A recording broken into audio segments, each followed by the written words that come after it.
Hei, salutare, mă scuzați că coafura asta aiurită, doar că am fost până la magazin. Ne-am grăbit repede ca să reușim să nu ne cumpere cineva și avem noi nevoie. Uitați, mi-am cumpărat niște sticle ca să ne pun murături. Aici, da, și de purici, pentru purici.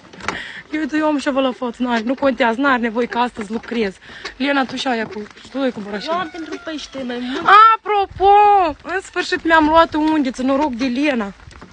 Am găsit o undiță de asta ieftină, adică numai acu și jâlca, și zice, jâlcă, nu? Da. Și mâine plecăm la pescuit, facem postări de acolo. Eu nu vreau să o ajut pe Alina, ea nu vrea să o ajut. Eu La ce să mă ajut? mi duc eu singur. Da,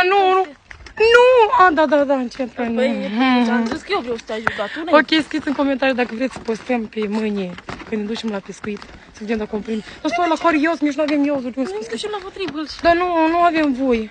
Vedem, nu știu. Dar nu ne scăldăm, noi luăm pești. Dar nici nu ai voie să pescuiești. Nu mai e. În orice caz, cred că am luat degeaba undiță.